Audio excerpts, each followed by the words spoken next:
తెలుగు నమస్కారం. AR channel news కి స్వాగతం. ఈనాటి ముఖ్యాంశాలు. సింగపూర్ పర్యటనలో బిజీగా గడుపుతున్న ఏపీ మంత్రుల బృందం. సింగపూర్ విదేశీ వ్యవహారాల శాఖ మంత్రి గన్ సియో హువాంగ్ తో మంత్రుల బృందం భేటీ. అమరావతి అభివృద్ధి, స్మార్ట్ సిటీ ప్లానింగ్, అత్యాధునిక సాంకేతికత వినియోగంపై చర్చ. జనసేనాని పవన్ కళ్యాణ్ సంపూర్ణ ఆరోగ్యంతో తిరిగి రావాలని రాష్ట్ర వ్యాప్తంగా ప్రార్థనలు మిన్నంటుతున్న వైనం. పవన్ కళ్యాణ్ ఆయురారోగ్యాల కోసం ఇంద్రకీలాద్రిపై ప్రత్యేక పూజలు నిర్వహణ. ప్రభుత్వ పాఠశాలల విద్యార్థుల విన్యాసాలు అబ్బురపరుస్తున్నాయని తూర్పు ఎమ్మెల్యే గద్దె రామ్మోహన్ వెల్లడి. రాబోయే రోజుల్లో ప్రభుత్వ పాఠశాలలే మొదటి ఎంపికగా మారుతాయన్న గద్దె. కూటమి ప్రభుత్వం ప్రభుత్వ పాఠశాలల్ని బలోపేతం చేసేందుకు కృషి చేస్తుందని వెల్లడి. కార్మికుల జీతాలు వెంటనే చెల్లించాలని మున్సిపల్ కార్మికులు ధర్నా. జీతాల కోసం ఈ స్థాయిలో పనిబంద్ జరగడం రాష్ట్ర చరిత్రలో ఇదే మొదటిసారి అని సిపిఎం నాయకులు దొనెప్పుడి కాశీనాథ్, మాజీ కార్పొరేటర్ బోయ సత్యబాబు వెల్లడి. జీతాలు పడకపోతే రేపటి నుంచి సమ్మెబాట పడతామని హెచ్చరిక. స్వర్ణాంధ్ర ఎర్త్ రేట్ 2047 లక్ష్యంగా ఆంధ్రప్రదేశ్ ప్రభుత్వం అడుగులు వేగవంతం చేసింది. ఇందులో భాగంగా ఏపీ మంత్రుల బృందం ప్రస్తుతం సింగపూర్ లో పర్యటిస్తోంది. సింగపూర్ విదేశీ వ్యవహారాల శాఖ మంత్రి గన్ సియో హువాంగ్ తో మంత్రుల బృందం భేటీ అయింది. అమరావతి అభివృద్ధి, స్మార్ట్ సిటీ ప్లానింగ్ మరియు అత్యాధునిక సాంకేతిక వినియోగంపై ఈ సమావేశంలో కీలక చర్చలు జరిగాయి. సింగపూర్ పర్యటనలో ఉన్న ఏపీ మంత్రుల బృందం బిజీగా గడుపుతోంది. మంత్రులు నారాయణ, అచ్చెన్నాయుడు, అనిత, బీసీ జనార్దన్ రెడ్డి, సత్యకుమార్, అనగాని సత్యప్రసాదులతో కూడిన బృందం సింగపూర్ మంత్రి గన్ సియో హువాంగ్ తో సమావేశమైంది. భారత్లోని సింగపూర్ హై కమిషనర్ సమక్షంలో జరిగిన ఈ భేటీలో రెండు దేశాల మధ్య ఉన్న ఆర్థిక సంబంధాలను మరింత బలోపేతం చేయడంపై చర్చించడం జరిగింది. అలాగనే వ్యర్థాల నిర్వహణ, లాజిస్టిక్స్ మరియు పునరుత్పాదక ఇంధన రంగాల్లో పరస్పర సహకారంపై ఇరు దేశాల నేతలు ఒక అవగాహనకు వచ్చారు. సాంకేతిక రంగంలో విప్లవాత్మక మార్పులు తెచ్చే ఫిన్టెక్, ఆర్టిఫిషియల్ ఇంటెలిజెన్స్ వంటి అంశాల్లో భాగస్వామ్యంపై విస్తృతంగా చర్చించడం జరిగింది. ఈ పర్యటనతో సింగపూర్, ఆంధ్రప్రదేశ్ మధ్య పెట్టుబడుల ప్రవాహం పెరగటమే కాకుండా రాష్ట్రాభివృద్ధికి సరికొత్త బాటలు పడతాయని మంత్రులు విశ్వాసం వ్యక్తం చేస్తున్నారు. ఆంధ్రప్రదేశ్ ఉప ముఖ్యమంత్రి, జనసేనాని కొనితెల పవన్ కళ్యాణ్ సంపూర్ణ ఆరోగ్యంతో తిరిగి రావాలని రాష్ట్ర వ్యాప్తంగా ప్రార్థనలు మిన్నంటుతున్నాయి. పవన్ కళ్యాణ్ త్వరగా కోలుకొని ప్రజాక్షేత్రంలోకి అడుగు పెట్టాలని ఆకాంక్షిస్తూ విజయవాడ ఇంద్రకీలాద్రిపై జనసేన శ్రేణులు ప్రత్యేక పూజలు నిర్వహించారు. విజయవాడ ఇంద్రకీలాద్రి క్షేత్రం జనసేన వీర మహిళల భక్తి ప్రపత్తులతో ఆధ్యాత్మిక శోభ సంతరించుకుంది. పార్టీ అధినేత పవన్ కళ్యాణ్ ఇటీవల శస్త్రచికిత్స చేయించుకొని విశ్రాంతి తీసుకుంటున్న నేపథ్యంలో ఆయన త్వరగా కోలుకోవాలని కోరుతూ జనసేన వీర మహిళల ఆధ్వర్యంలో ఇంద్రకీలాద్రిపై ప్రత్యేక కార్యక్రమాల్ని చేపట్టడం జరిగింది. ఈ క్రమంలో పద్మావతి అజయ్ వర్మ ఠాకూర్ మోకాళ్లపై నడుస్తూ కొండపైకి చేరుకుని అమ్మవారిని దర్శించుకోవడం అందరినీ కదిలించింది. ప్రజాసేవ కోసం తన ఆరోగ్యాన్ని సైతం లెక్క చేయకుండా శ్రమిస్తున్న పవన్ కళ్యాణ్ క్షేమం కోసం రాష్ట్ర ప్రజలందరూ కోరుకుంటున్నారని, ఆయన సంపూర్ణ ఆరోగ్యంతో తిరిగి వస్తారని ఈ సందర్భంగా జనసేన నాయకులు ధీమా వ్యక్తం చేశారు. శస్త్రచికిత్స జరగడం వలన మేమంతా కూడా నిన్న చుట్టుకున్న సమయంలో కానీ ఈరోజు వీర మహిళలుగా జనసేన వీర మహిళ రావి సౌజన్య గారి ఆధ్వర్యంలో ఇక్కడ ఈ కార్యక్రమాన్ని నిర్వహిస్తున్నాం. అమ్మవారికి మెట్లు పూజని ఎంతో ప్రాముఖ్యత పొందిన రాష్ట్రంలోనే, దేశంలోనే, ప్రపంచంలోనే ప్రాముఖ్యత పొందిన అమ్మవారు కనకదుర్గమ్మ. అంటే అమ్మ దయ ఉంటే అన్నీ ఉన్నట్లే అనే విషయానికి చూస్తే అమ్మ దయ మా అందరికీ ఉన్నది కాబట్టి ఆయనకి చిన్న శస్త్రచికిత్స జరగడం జరిగింది. అలాంటిది ఏమీ ఉండదు. దానికి ఆయురారోగ్యాలు అమ్మవారే కాదు, ముక్కోటి దేవతలు అందరూ కూడా ప్రసాదిస్తారు. ఖచ్చితంగా ఆయన లాంటి నాయకుడు మా అందరూ వెన్నట్టు ఉంటూ మమ్మల్ని ముందు నడిపిస్తారని కోరుకుంటూ ఆయనకు ఆరోగ్యాలు అమ్మవారు అయ్యవారు అందరూ కూడా ప్రసాదిస్తారని చెప్పి కోరుకుంటూ. కందివలస అచిత అండి, 6వ డివిజన్. జనసేన పార్టీ వీర మహిళలు అందరం కలిసి పవన్ కళ్యాణ్ గారి ఆరోగ్య రీత్యా ఈరోజు ఆయన హాస్పిటల్లో చికిత్స పొందుతున్నారు. త్వరగా కోలుకోవాలని చెప్పి మరి ఆడపడుచులు అందరం కలిసి మెట్లు పూజ కార్యక్రమం చేపట్టి అమ్మవారికి నైవేద్యం ఇచ్చి రాయి సౌజన్య గారు, వీర మహిళలందరం కలిసి ఈ యొక్క కార్యక్రమాన్ని చేపట్టాము. అలాగే కార్యకర్తలు, డివిజన్ అధ్యక్షులు అందరూ పాల్గొని కొబ్బరికాయలు, హారతి కర్పూరాలు ఇచ్చి ఆయన తొందరగా కోలుకోవాలని చెప్పి ఆ దుర్గా మాతకి వేడుకుంటున్నాము. జై జనసేన, ప్రభుత్వ పాఠశాలలు అంటే కేవలం చదువు మాత్రమే కాదు, క్రీడల్లోనూ మేటి అని నిరూపిస్తున్నారు విజయవాడ విద్యార్థులు. అసలు సిసలు జిమ్నాస్టిక్ విన్యాసాలతో అబ్బురుపరుస్తున్న ఈ చిన్నారుల ప్రతిభను ఎమ్మెల్యే గద్దె రామ్మోహన్ స్వయంగా కొనియాడారు. రాజ్ కుమార్ అనే పీడీ ఆధ్వర్యంలో శిక్షణ పొందిన ఈ విద్యార్థుల ప్రదర్శన ఇప్పుడు నగరంలో హాట్ టాపిక్ గా మారింది. విజయవాడలోని మొగల్రాజుపురం జమ్మిచెట్టు బోయపాటి శివరామకృష్ణయ్య పాఠశాలలో స్పోర్ట్స్ డే కార్యక్రమం ప్రదర్శన అందరినీ ఆశ్చర్యంలో ముంచెత్తింది. సాధారణంగా ఖరీదైన ప్రైవేట్ అకాడమీలో కనిపించే జిమ్నాస్టిక్స్ విన్యాసాలను ఇక్కడి చిన్నారులు ఎంతో సునాయాసంగా ప్రదర్శించారు.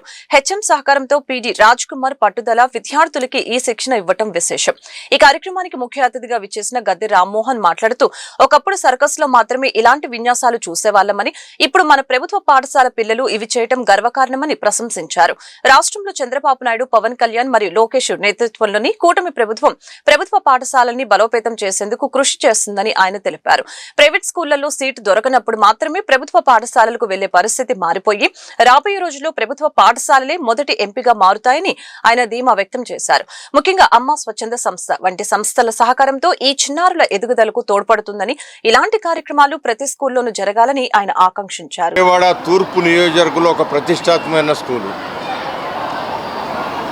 దీనికి పురాతన నుంచి కూడా ఒక ప్రత్యేకత ఉన్న అమ్మ కళ్యాణ మండపం వారు ఆ రోజు నారా చంద్రబాబు నాయుడు గారు ఇచ్చిన పిలుపుకి స్పందించి 2014-19లో అవకాశం ఉన్న వాళ్ళు మీ సమీపంలో ఉన్న విద్యా సంస్థలను దత్తత తీసుకుని పిల్లలకి మంచి వాతావరణం క్రియేట్ చేయండి అని చెప్పి ఆయన ముఖ్యమంత్రిగా 2014-19లో ఒక పిలిపిస్తే మొట్టమొదటిగా స్పందించిన సంస్థ అమ్మ కళ్యాణ వారు, అంటే అమ్మ సంస్థ, ఆంధ్ర మోటార్ మర్చెంట్స్ అసోసియేషన్. ఆ సంస్థ వారు ఈ స్కూల్లో ఎంటర్ అయ్యేటప్పటికి ఇక్కడ సుమారు ఒక 10 అటు ఇటుగా 500 మంది విద్యార్థులు ఉండేవారు. ఈ రోజున 1200 మంది విద్యార్థులకు చేరటమే కాకుండా ఆ రోజున వాళ్ళు కల్పించిన అనేకమైన సౌకర్యాలకి మనం ఎన్నిసార్లు కృతజ్ఞత చెప్పినా కూడా అది రుణం తీరదు. ఆ రోజున టీచర్స్కి కూర్చోటానికి కూడా కుర్చీ లేని పరిస్థితి, పిల్లలకి బల్లలు అసలే లేవు. అలాంటి పరిస్థితుల నుంచి ఈ స్కూల్ని ఒక టాయిలెట్స్ నిర్మాణంలో కానివ్వండి, అదేవిధంగా స్కూల్కి ప్రత్యేకమైన కంప్యూటర్లు ఏర్పాటు చేయడంలో కానీ, కంప్యూటర్ ట్రైనింగ్ ఇవ్వటానికి ఒక ట్రైనర్ని పెట్టే దాంట్లో కానీ, 10th క్లాస్ వాళ్ళకి ప్రైవేట్ క్లాసులు పెట్టి వాళ్ళకి ట్యూటర్లు పెట్టి వాళ్ళకి మధ్యాహ్నం స్నాక్స్ ఇచ్చి వాళ్ళని ఉత్సాహపరిచే దాంట్లో కానీ, అన్ని విషయాల్లో కూడా ప్రత్యేకమైన శ్రద్ధ తీసుకుని వాళ్ళ సొంత పిల్లల్ని ఏ విధంగా చదివిస్తారో అలా చదివించడానికి అవకాశాలు చేశారు. దానితో మొదలైన ఈ స్కూల్ అభివృద్ధి తర్వాత మా కార్పొరేటర్ గారు చెన్నుపాటి ఉషారాణి గారు ప్రత్యేకమైన శ్రద్ధ వహించి దీనికి కావలసిన రూమ్స్ అన్నీ కూడా సమకూర్చడం జరిగింది. ఈ రోజున 1200 కాదు, ఇంకా స్ట్రెంగ్త్ వచ్చినా కూడా తట్టుకునే విధంగా ఈ స్కూల్ తయారు చేసుకోవడం జరిగింది. ఇది స్కూల్ హిస్టరీ. అయితే ఈ రోజున స్పోర్ట్స్ డే, అందరి పిల్లలకి ఎగ్జామ్స్ అయిపోయాయి. ఇక్కడ ఇంకా 4-5 రోజుల్లో సెలవులు వెళ్ళబోతూ ఉన్నారు. ఆ పిల్లల్ని ఉల్లాసంగా ఇంటికి పంపించడానికి ఇక్కడ ఒక కన్నుల పండుగలాగా మీరందరూ కూడా చూస్తే కన్నుల పండుగలాగా జీతాల కోసం ఈ స్థాయిలో పని బంద్ జరగటం రాష్ట్ర చరిత్రలో ఇదే మొదటిసారి అని సిపిఎం నాయకులు దోనిపూడి కాశీనాథ్, మాజీ కార్పొరేటర్ బోయ సత్యబాబులు పేర్కొన్నారు. మంగళవారం సాయంత్రానికి అకౌంట్లలో డబ్బులు పడకపోతే రేపటి నుంచి సమ్మెను ఏ విధంగా కొనసాగించాలని దానిపై కీలక నిర్ణయం తీసుకుంటామని ప్రభుత్వాన్ని హెచ్చరించారు. వెంటనే జీతాలు చెల్లించాలంటూ మున్సిపల్ కార్మికులు ధర్నా చౌక్ లో మంగళవారం ధర్నా కార్యక్రమాన్ని నిర్వహించారు. ఈ కార్యక్రమంలో సిపిఎం నాయకులు సిహెచ్ బాబురావు, దోనిపూడి కాశీనాథ్, మాజీ కార్పొరేటర్ బోయ సత్యబాబు తదితరులు పాల్గొని మాట్లాడారు.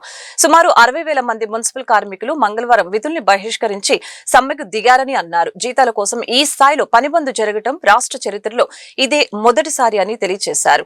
అలాగే విజయవాడ నగరంలో పారిశుద్ధ్యం, డ్రైనేజీ, నీటి సరఫరా, వెహికల్ డిపో వంటి విభాగాలు పూర్తిగా స్తంభించిపోయాయని, నేటి సాయంత్రానికి అకౌంట్లలో జీతాలు పడకపోతే రేపటి నుంచి సమ్మెను తీవ్రతరం చేస్తామని హెచ్చరించారు. వేల మంది మున్సిపల్ కార్మికులు రోడ్డెక్కారు.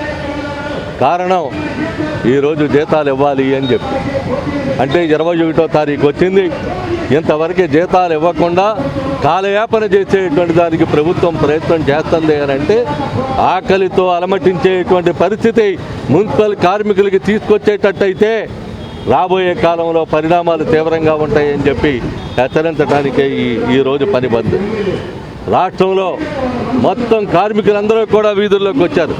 విజయవాడ నగరంలో 20% మించి, అంటే అది పర్మనెంట్ కార్మికులు కలిపి 20% మించి ఈరోజు ఆప్కాస్ 100% ఈరోజు సమ్మెలో ఉన్నారు, అంటే పని బంద్లో ఉన్నారు. దీన్ని బట్టి అర్థం చేసుకోవాలి ప్రభుత్వం. అద్దెలు ఎలా కట్టాలి, కరెంటు బిల్లు ఎలా కట్టాలి, పిల్లల ఫీజులు ఎలా కట్టాలి, పరీక్ష ఫీజులు ఎలా కట్టాలి, ఇంట్లో ఏ విధంగా కూడు తినాలి అని చెప్పనేటువంటిది 3 పూట్ల కనీసం 2 పూట్లైనా పిల్లలకి అన్నం పెట్టుకోగలిగినటువంటి పరిస్థితి లేదు అని చెప్పనేటువంటిది అలమటించేటువంటి పరిస్థితుల్లో ఈరోజు రోడ్డు ఎక్కాల్సినటువంటి పరిస్థితి వచ్చింది. అందుకనే ఈరోజు పని బంద్ జరిగింది. నేను చెప్తా ఉన్నా చంద్రబాబు నాయుడు గారికి, నువ్వు రోడ్డు మీద వెళ్తా ఉంటే తట్టు పడతా ఉందంట, ఎలర్జీ వస్తూ ఉందంట, రోడ్లన్నీ నడిపిస్తూ ఉన్నావు, తాగే నీళ్ళని రోడ్డు మీద పారబోయిస్తూ ఉన్నావు ఇదే కార్మికుల చేత. కానీ కార్మికుడికి తాగేదానికి మాత్రం నీటి చుక్క దొరకడంలా ఇదే చంద్రబాబు నాయుడు నీ పాలన తీరు. జీతాలు ఇవ్వవు, నీ తాగే నీళ్ళు ఇవ్వవు, తినడానికి తిండి ఇవ్వవు, ఇదా నువ్వు చేసే పని అని చెప్పనేటువంటి అడుగుతున్నావు. 21వ తారీఖు వస్తే జీతాలు ఇవ్వకుండా ఏం చేయదలుచుకున్నామని చెప్పనేటువంటి అడుగుతున్నాం. మున్సిపల్ మంత్రి పర్యటనలు చేస్తూ ఉన్నాడు, ఫారిన్ ట్రిప్పులు వేస్తూ ఉన్నాడు. ఈ రకమైనటువంటి పరిస్థితుల్లో నీ పాలన ఉంది, ఇది ఎంత మాత్రం కూడా మంచిది కాదని చెప్పదలిచాం. ఈరోజు ఇది ట్రైల్ మాత్రమే.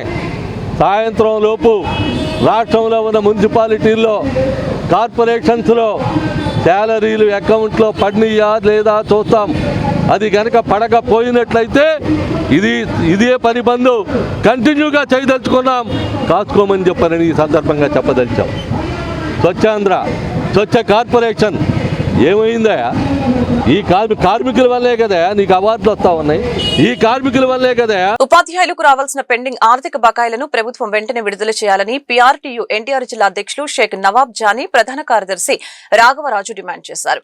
ప్రభుత్వం తక్షణమే స్పందించకపోతే రాష్ట్ర వ్యాప్తంగా ఆందోళన మరింత ఉధృతం చేస్తామని హెచ్చరించారు. ఉద్యోగ, ఉపాధ్యాయ, పెన్షనర్ల అపరిష్కృత సమస్యల సాధన కోసం పీఆర్టీయూ రాష్ట్ర నాయకత్వం పిలుపులో భాగంగా రాష్ట్ర వ్యాప్తంగా అన్ని జిల్లాలలో ధర్నా కార్యక్రమాలు జరుగుతున్నాయి. ఎన్టీఆర్ జిల్లా కమిటీ ఆధ్వర్యంలో ధర్నా చౌక్ లో మంగళవారం ధర్నా నిర్వహించారు. ఈ కార్యక్రమంలో పీఆర్టీయూ ఎన్టీఆర్ జిల్లా అధ్యక్షులు షేక్ నవాబ్ జానీ, ప్రధాన కార్యదర్శి రాఘవరాజు పాల్గొని మాట్లాడారు. నూతన పీఆర్సీ కమిటీని నియమించాలని, 30% మధ్యంతర భృతి ప్రకటించాలని, ఉపాధ్యాయుల ఏక సర్వీస్ రూల్స్ అమలు చేయాలని ఈ సందర్భంగా డిమాండ్ చేయడం జరిగింది. ప్రభుత్వం తక్షణమే స్పందించకపోతే రాబోయే రోజుల్లో రాష్ట్ర వ్యాప్తంగా ఉద్యమిస్తామని హెచ్చరించారు. ప్రధాన కార్యదర్శి సోలా రాఘవరాజు, మేము ఈ రోజు చేపట్టినటువంటి ధర్నా ఉపాధ్యాయ, ఉద్యోగ, పెన్షనర్ల యొక్క ఆర్థిక బకాయిలను రాబట్టుకోవడం కోసం. ఈ ఆర్థిక బకాయిలు ఎప్పటి నుండి ఉన్నాయి? 22 జులై నుండి. ఎటువంటి ఆర్థిక బకాయిలు? డిఏకి సంబంధించినటువంటివి, ఆపే లీవ్కి సంబంధించినటువంటివి, అట్లానే పిఎఫ్, ఏపీజీఎల్ఐ, జిఏఎస్, ఇవన్నీ కూడా ఆర్థిక బకాయిలు. ఈ ఆర్థిక బకాయిల్ని మాకు రావాల్సినటువంటి వాటిని ప్రభుత్వాన్ని హామీ ఇచ్చిన మేరకు మేము సకాలంలో ఇవ్వమని చెప్పేసి కోరుతున్నాం. ఎంతో చాచివేత ధోరణితో విసిగి వేసారి ఇప్పటికి మేము ధర్నాకి దిగవలసి వచ్చింది. మా పీఆర్టీ సంఘం 3.5 సంవత్సరాల నుండి ధర్నా అనేది చేపట్టలేదు. ఎంతో విసిగి వేసారితే కానీ ఈ ప్రభుత్వ, ఉద్యోగ, ఉపాధ్యాయ ఆర్థిక బకాయిలు నష్టపోతున్నారనే ఉద్దేశంతో మేము ఇవ్వాలని చెప్పేసి ఈ ధర్నా చౌక సందర్భంగా డిమాండ్ చేస్తున్నాం. అట్లానే కాకుండా ఆర్థిక విషయాల్లోనే కాకుండా సర్వీస్ రూల్స్ లో ఇప్పుడు మండలానికి 2 ఎంఈఓలు అని చెప్పారు. 2 ఎంఈఓల్లో జూనియర్ అయినటువంటి స్కూల్ అసిస్టెంట్ ఎంఈఓ 1గా ఉన్నారు, గజిటెడ్ అయినటువంటి హెడ్ మాస్టర్లు గ్రేడ్ 2గా ఉన్నారు. ఇది సర్వీస్ రూల్స్ లో ఉన్నటువంటి ప్రధానమైన కేటర్లో ఉన్నటువంటి వాళ్ళే మండలాల్లో ఎంఈఓలుగా కేటాయించాలి. అదే రకంగా మండలి లేకోకుండా ఉంటేనే కానీ పరిపాలన సౌలభ్యమో, విద్యా వ్యవస్థ కుంటుపడిపోకుండా అంతేకాదు సర్వీస్ రూల్స్ అమలు చేయాలని గత 20 సంవత్సరాల నుండి మేము పోరాడుతున్నాం. సర్వీస్ రూల్స్ వచ్చినట్లయితే విద్యా వ్యవస్థ సక్రమంగా సరిగ్గా ఉన్నతంగా జరగడానికి మేము ఆర్థిక బకాయిలు ఒక్కడే కాదు, ఈ ప్రభుత్వ బడులు, ఈ ప్రభుత్వ ఉన్నత పాఠశాలలు, ఈ ప్రభుత్వ పాఠశాలలు పల్లెల్లో ఏవైతే ఉన్నాయో జిల్లా అధ్యక్షులు పిఆర్టీ ఈరోజు రాష్ట్ర వ్యాప్తంగా 26 జిల్లాలలో కూడా ఉద్యోగ ఉపాధ్యాయ పెన్షనర్లకు సంబంధించినటువంటి మరి అపరిష్కృతమైనటువంటి సమస్యల్ని సాధన కోసం పిఆర్టీయు రాష్ట్ర వ్యాప్తంగా ఈరోజు ధర్నా పిలిపించింది. దీంట్లో భాగంగా ఈరోజు ఈ ధర్నా కార్యక్రమాన్ని నిర్వహిస్తా ఉన్నాం. మరి ఉపాధ్యాయుల యొక్క సమస్యలు చాలా ఉన్నాయి. మరి ఉపాధ్యాయులకు గత ప్రభుత్వంలో మరి 1వ తేదీన జీతాలు లేనటువంటి రోజుల నుండి ఈరోజు పోరాటాల ద్వారా మరి 1వ తేదీ జీతాలు తెచ్చుకోవడం జరిగింది. అదేవిధంగా మరి ఉపాధ్యాయులకు రావాల్సినటువంటి మరి ఎన్నో ఆర్థికమైనటువంటి బకాయిలు ఉన్నాయి. వీటన్నింటిని కూడా మరి ప్రభుత్వం ఇవ్వాల్సినటువంటి బాధ్యత ఉంది. కాబట్టి అదేవిధంగా పిఆర్సీ కమిటీని నియమించాలి. అదేవిధంగా IR 30% ఇవ్వాలి. అదేవిధంగా ఉపాధ్యాయుల యొక్క ఏకీకృత సర్వీస్ రూల్స్ వెంటనే అమలు చేయాలనేటువంటి తదితరాలైనటువంటి డిమాండ్లన్నింటినీ కూడా ప్రభుత్వం ముందు పెడతా ఉన్నాం. ఒకవేళ ప్రభుత్వం కనుక స్పందించకపోతే ఇదే రకమైనటువంటి ఉద్యమ స్ఫూర్తిని మరి పిఆర్టీ పక్షాలన్నీ కూడా రాబోయే రోజుల్లో పెద్ద ఎత్తున ధర్నా కార్యక్రమాలు, అదేవిధంగా నిరసన కార్యక్రమాలు తెలియజేసి మరి ప్రభుత్వం దృష్టి తీసుకెళ్లి ఉపాధ్యాయుల యొక్క సమస్యలు సాధించడానికి కృషి చేస్తామని చెప్పేసి ఉపాధ్యాయ సంఘం పిఆర్టీ ఎన్టీఆర్ జిల్లా శాఖ పక్షాన మరి డిమాండ్ చేస్తా ఉన్నాం. వీటన్నింటిని కూడా ప్రభుత్వం విజయవాడ సమీపంలోని గొల్లపూడిలో ఉద్రిక్తత నెలకొంది. తమకు రావాల్సిన బకాయిలను వెంటనే విడుదల చేయాలంటూ నవ్యాంధ్ర RWS and S contractors association ఆధ్వర్యంలో కాంట్రాక్టర్లు భారీ ధర్నాకు దిగారు. గత ప్రభుత్వం నుంచి జలజీవన్ మిషన్ పనులకి సంబంధించి బిల్లులు రాకపోవడంతో తాము తీవ్ర ఆర్థిక ఇబ్బందుల్లో ఉన్నామని వారు వాపోతున్నారు. నెల రోజులుగా శాంతియుతంగా నిరసన తెలుపుతున్నా ప్రభుత్వం నుంచి ఎలాంటి స్పందన లేకపోవడంపై కాంట్రాక్టర్లు ఆగ్రహం వ్యక్తం చేశారు. రాష్ట్ర వ్యాప్తంగా ఇంటింటికి త్రాగునీటి కుళాయి కనెక్షన్లు ఇచ్చే జలజీవన్ మిషన్ పనుల్ని పూర్తిగా చేసిన కాంట్రాక్టర్ల పరిస్థితి ఇప్పుడు అగమ్య గోచరంగా మారింది. గొల్లపూడిలోని rural water works and sanitary engineering కార్యాలయం వేదికగా Navyandhra RWS and S contractors association ప్రతినిధులు తమ నిరసనని ఉధృతం చేయడం జరిగింది. పనుల కోసం బ్యాంకుల నుంచి తెచ్చిన ఓడీలకు, బయట తెచ్చిన అప్పులకు వడ్డీలు కట్టలేక కుటుంబాలు రోడ్డున పడే స్థితికి చేరుకున్నామని కన్నీరు మున్నీరుగా విలిపిస్తూ ఉన్నారు. ప్రభుత్వం తక్షణమే స్పందించి తమ బకాయిలు విడుదల చేయాలని, లేకపోతే తమకు ఆత్మహత్యల శరణ్యమని కాంట్రాక్టర్లు హెచ్చరించారు. పిఠాపురంలో కూటమి రాజకీయాలు ఒక్కసారిగా వేడెక్కాయి. అభివృద్ధి కార్యక్రమం కాస్త రాజకీయ రణరంగంగా మారింది. మాజీ ఎమ్మెల్యే SVSN వర్మ, పెండెం దొరబాబు మధ్య చోటు చేసుకున్న వాగ్వాదం తోపులాటకు చోటు చేసుకుంది. ఫ్లెక్సీలో ముఖ్యమంత్రి ఫోటో లేకపోవటమే ఈ వివాదానికి ప్రధాన కేంద్ర బిందువైంది. కాకినాడ జిల్లా పిఠాపురంలోని పాడ కార్యాలయం వేదికగా జరిగిన PM ఆవాస్ యోజన కార్యక్రమంలో తీవ్ర ఉద్రిక్తత నెలకొంది. అధికారికంగా నిర్వహించిన ఈ కార్యక్రమం కోసం ఏర్పాటు చేసిన ఫ్లెక్సీలో ముఖ్యమంత్రి చంద్రబాబు నాయుడు ఫోటో లేకపోవడంపై టీడీపీ మాజీ ఎమ్మెల్యే SVSN వర్మ తీవ్ర ఆగ్రహం వ్యక్తం చేశారు. అధికారుల నిర్లక్ష్యంపై ఆయన మండిపడుతున్న తరుణంలో జనసేన జిల్లా అధ్యక్షులు తుమ్మల బాబు జోక్యం చేసుకోవడంతో వివాదం మొదలైంది. ఈ క్రమంలోని మాజీ ఎమ్మెల్యే జనసేన నేత పెండెం దొరబాబు వర్మపైకి దూసుకు వెళ్లాడు. పిచ్చి పిచ్చి వేషాలొద్దు అంటూ హెచ్చరించడంతో ఇరు నేతల మధ్య తీవ్ర స్థాయిలో వాగ్వాదం చోటు చేసుకుంది. ప్రస్తుతానికి పోలీసులు ఇరు వర్గాలను సముదాయించినప్పటికీ పిఠాపురంలో రాజకీయ వాతావరణం మాత్రం ఇంకా నివురు కప్పిన నిప్పులాగానే ఉంది. ప్రోటోకాల్ విషయంలో అధికారుల వైఫల్యం ఉందా, లేక స్థానిక నాయకత్వాల మధ్య సమన్వయ లోపం ఉందా అన్నది ఇప్పుడు ప్రశ్నార్థకంగా మారింది.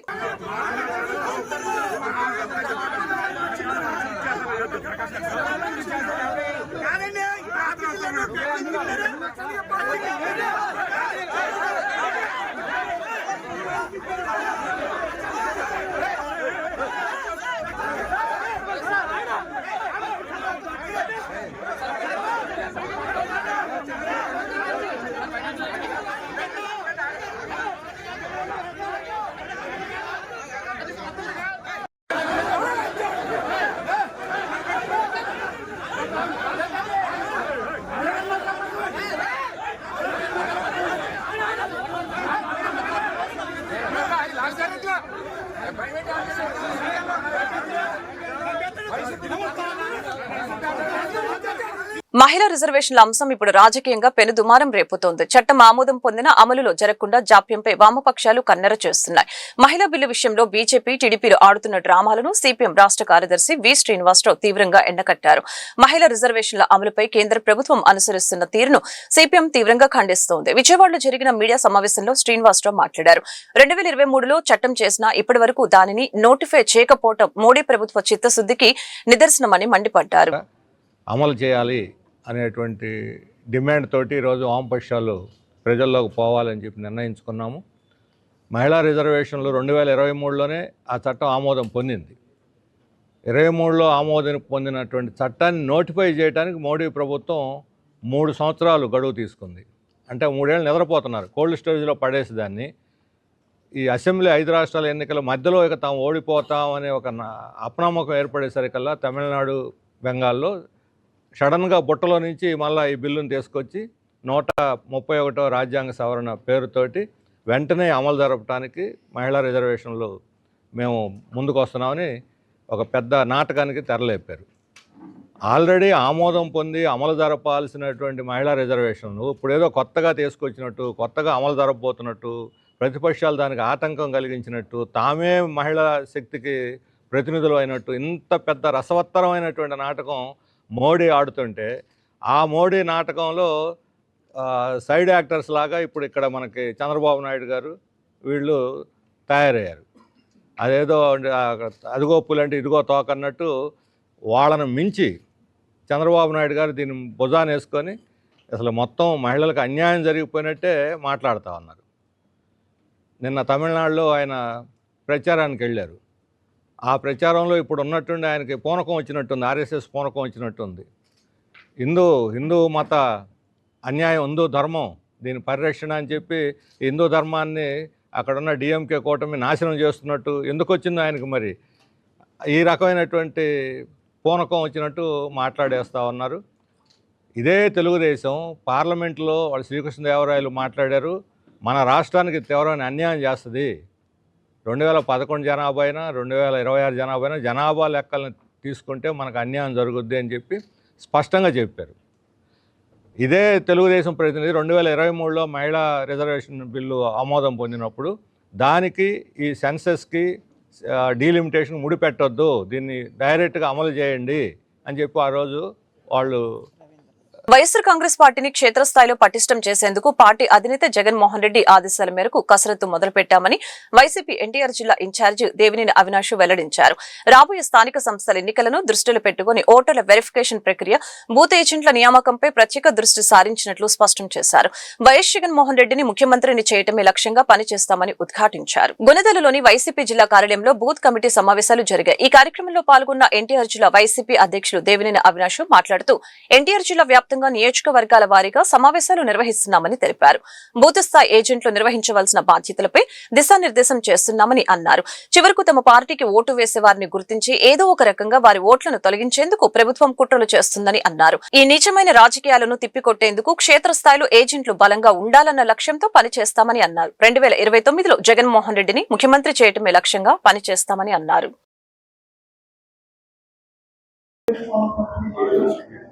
జగన్మోహన్ రెడ్డి గారి యొక్క నాయకత్వంలో ఏదైతే బూత్ స్థాయి నుంచి గల పార్టీని బలోపేతం చేసే విధంగా, అదేవిధంగా స్థానిక సంస్థ ఎన్నికలు ఎప్పుడు వచ్చినా ఎప్పుడు జరిగినా ఆ ఒక ఓటర్ వెరిఫికేషన్ కానివ్వండి, బూత్ లెవెల్ నుంచి బూత్ ఏజెంట్ బలంగా ఉండేందుకు సంబంధించి ఈరోజు నియోజకవర్గాల వారీగా అదేవిధంగా జిల్లాల వారీగా సమావేశాలు ఏర్పాటు చేయమని చెప్పని గౌరవనీయులు పెద్ద జగన్మోహన్ రెడ్డి గారి ఆదేశాల మేరకు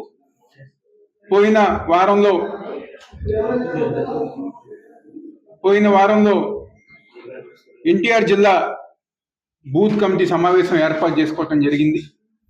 అదేవిధంగా ప్రతి నియోజకవర్గంలో కూడా బూత్ కమిటీ సమావేశాలు ఏర్పాటు చేసుకుంటున్నాం. దానికి అనుగుణంగా ఈరోజు తూర్పు నియోజకవర్గంలో బూత్ కమిటీ సమావేశం ఏర్పాటు చేసుకోవటం జరిగింది. ఎవరైతే బూత్ లెవెల్ ఏజెంట్స్ ఉన్నారో వాళ్ళందరూ గారు వచ్చి ఆ ఒక ఓటర్ వెరిఫికేషన్ కానివ్వండి, లేకపోతే ఎస్ఐఆర్ ప్రారంభమైనప్పుడు ఒక బూత్ లెవెల్ ఏజెంట్గా చేయాల్సిన కార్యక్రమాలు కానివ్వండి, ప్రతి ఒక్కటి గారు పార్టీ తరఫున ఆ ఒక ఓటర్లకు అందుబాటులో ఉండే విధంగా ఈరోజు ఈ కార్యక్రమం అన్ని గారు రూపొందించుకోవడం జరుగుతుంది. దీనికి బూత్ కమిటీ రాష్ట్ర అధ్యక్షులు సుధాకర్ రెడ్డి గారు వచ్చి బూత్ లెవెల్ ఏజెంట్ యొక్క కర్తవ్యాలు కానివ్వండి, వాళ్ళు చేసే విధానం అన్ని గారు వివరిస్తాం జరుగుతుంది. ఎందుకంటే ఈరోజు ఈ రాష్ట్రంలో రెడ్ బుక్ రాజ్యాంగం, ఈ యొక్క కూటమి ప్రభుత్వం అధికారంలోకి వచ్చిన తర్వాత ముఖ్యంగా వైఎస్ఆర్ కాంగ్రెస్ పార్టీ నాయకుల మేర, కార్యకర్తల మేర ఈరోజు వాళ్ళు దాడులు చేస్తూనే కాదు, చివరికి ఎంతగా దిగజారిపోతున్నారంటే ఎవరైతే ఓటు వేస్తారో వైఎస్ఆర్ కాంగ్రెస్ పార్టీకి వాళ్ళ ఓటు ద్వారా ఏదో ఒక రకంగా తీసేయాలన్న ఒక ఉద్దేశం, నీచమైన రాజకీయాలు ఈరోజు ఈ కూటమి ప్రభుత్వం ఈ రాష్ట్రంలో చేస్తాను. ఈరోజు వాళ్ళంతా నీచమైన రాజకీయాలు చేస్తున్నారు కాబట్టి మా బూత్ లెవెల్ ఏజెంట్స్ ఎవరైతే ఉన్నారో వాళ్ళు బలంగా కింద స్థాయి నుంచి గారు బలంగా ఉండేందుకు మేము ఈరోజు ఈ సమావేశాలు ఏర్పాటు చేసుకున్నాం. అదేవిధంగా ఆ ఒక బూత్ లెవెల్ ఏజెంట్స్ తోనే ఈ యొక్క కూటమి ప్రభుత్వంలో జరుగుతున్న ప్రజా వ్యతిరేక కార్యక్రమాలని ప్రజానికానికి వివరిస్తానికి, ఇంకా కిందకి తీసుకువెళ్ళడానికి వేరే ఒక ఢిల్లీ సరిహద్దులోని నోయిడా, గ్రేటర్ నోయిడా పారిశ్రామిక ప్రాంతాలు నిరసన జ్వాలలతో అట్టడుగుతున్నాయని శ్రామిక హక్కుల పోరాట సంఘం రాష్ట్ర కన్వీనర్ ఆర్ రఘు ఆవేదన వ్యక్తం చేశారు. కార్మికుల కష్టాలను తీర్చాల్సిన ఉత్తరప్రదేశ్ ప్రభుత్వం పెట్టుబడిదారులకు అనుకూలంగా వ్యవహరిస్తూ ఉద్యమాన్ని అణచివేసేందుకు కుట్రలు పన్నుతుందని ఆరోపణలు చేశారు. శ్రామిక హక్కుల పోరాట సంఘం ఆధ్వర్యంలో గాంధీనగర్ ప్రెస్ క్లబ్ లో రౌండ్ టేబుల్ సమావేశం నిర్వహించడం జరిగింది. ఈ సమావేశంలో శ్రామిక హక్కుల పోరాట సంఘం రాష్ట్ర కన్వీనర్ ఆర్ రఘు, ఐఎఫ్టియు నాయకులు గోపాలం, టియుసిఐ నాయకులు ఎం ప్రసాద్, ఐఎఫ్టియు నాయకులు పోలారి, ఎస్కే బాజీ, ఏఐసిసిటియు నాయకులు ఉదయ్ కిరణ్ తదితరులు పాల్గొని మాట్లాడారు. ఉత్తరప్రదేశ్ ప్రభుత్వం నోయిడా ప్రాంతంలోని కార్మికులు తమ న్యాయమైన డిమాండ్ల కోసం వేలాది మంది కార్మికులు స్వచ్ఛందంగా రోడ్లపైకి వచ్చి పోరాట బాట పట్టారని అన్నారు.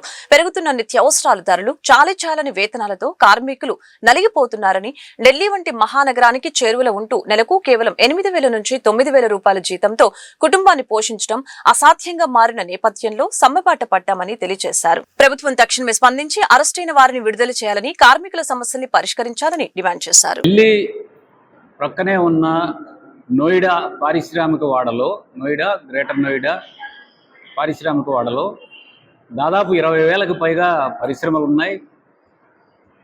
17-18 లక్షల మంది కార్మికులు అక్కడ కేంద్రీకరించి పనిచేస్తున్నారు.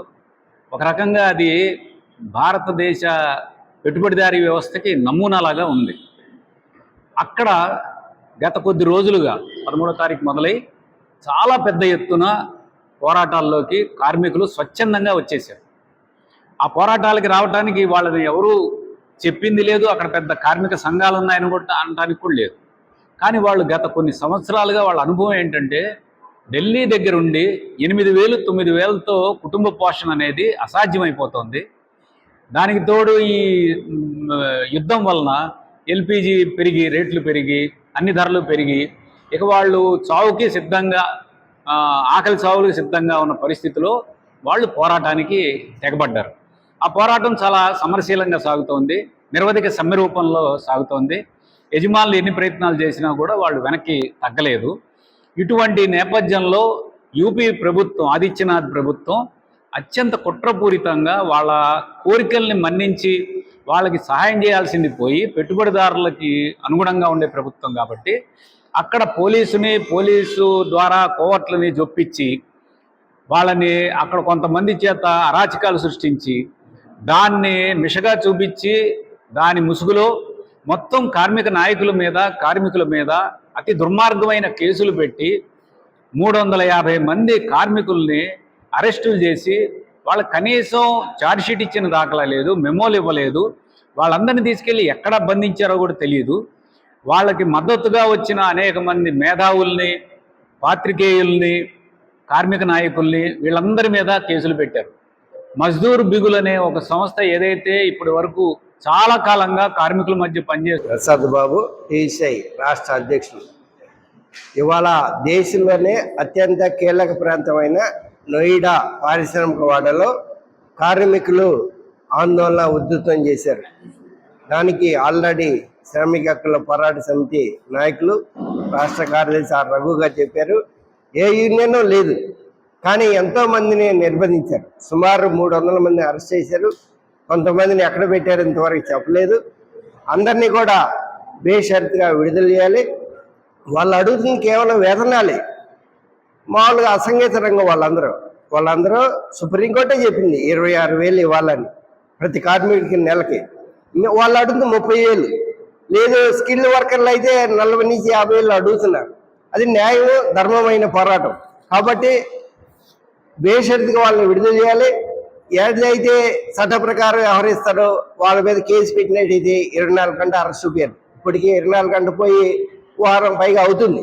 కాబట్టి నోయిడా ప్రాంతంలో కార్మికుల పోరాటానికి అన్ని కేంద్ర కార్మిక సంఘాలు దేశవ్యాప్తంగా రేపు మేడే రోజున పెద్ద ఎత్తున ఆందోళన దిగుతున్నాయి. దానిలో భాగంగానే టీసీ కూడా కేంద్ర ప్రభుత్వం పిలుపునిచ్చింది. దానిలో భాగంగా విజయవాడలో కులమతాలకు అతీతంగా కష్టాల్లో ఉన్న ప్రతి వ్యక్తికి సాయం అందించడమే మహాదల్ సేవా సంస్థ ప్రధాన ఉద్దేశమని సంస్థ వ్యవస్థాపక అధ్యక్షులు గణేష్ మహారాజ్ వెల్లడించారు. హిందూ ధర్మ రక్షణకు గోరక్షణకు జరుగుతున్న అన్యాయాలను అరికట్టడమే లక్ష్యంగా తమ సంస్థ ముందుకు సాగుతుందని స్పష్టం చేశారు. గాంధీనగర్ ప్రెస్ క్లబ్ లో నిర్వహించిన ప్రత్యేక కార్యక్రమంలో నూతన రాష్ట్ర గౌరవ అధ్యక్షులుగా పత్రి శ్రీనివాస్ కు నియామక పత్రం అందజేశారు.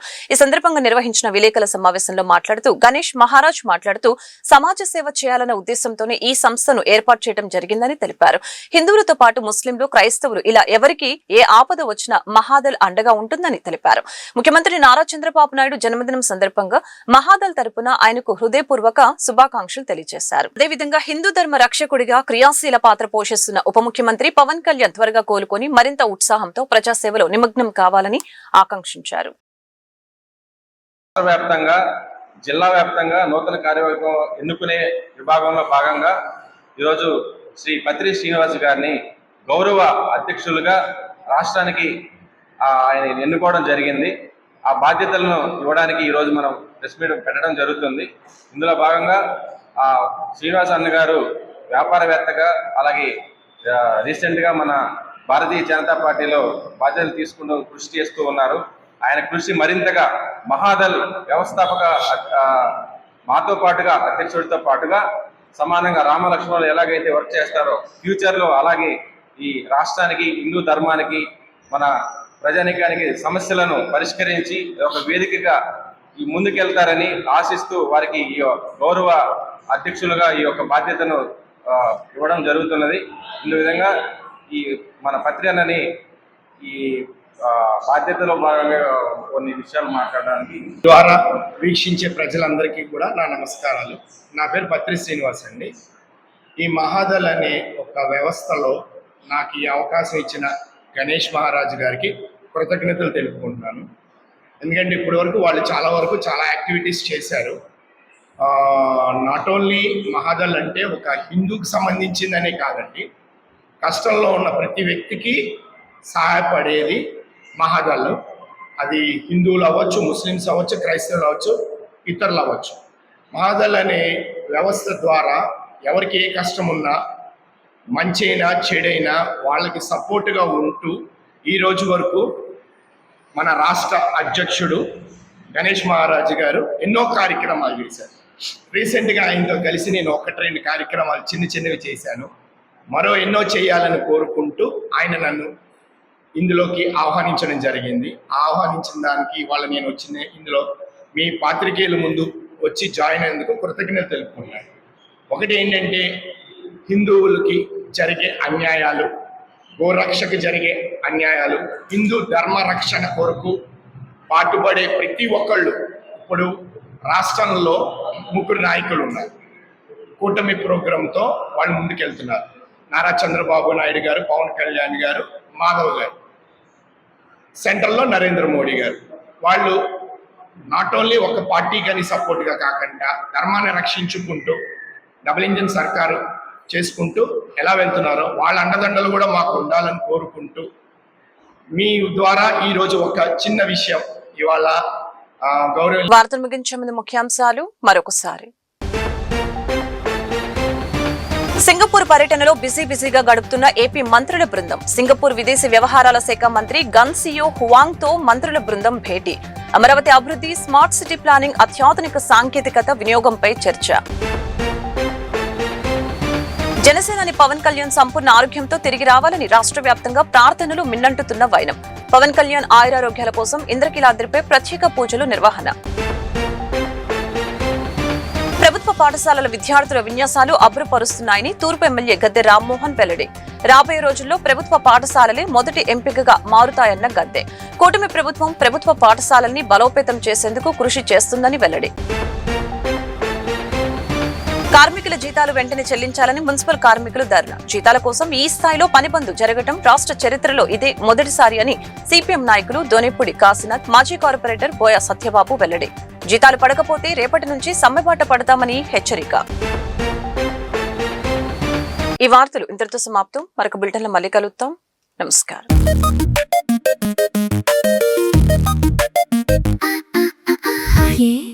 ఆర్టీవీ తెలుగు.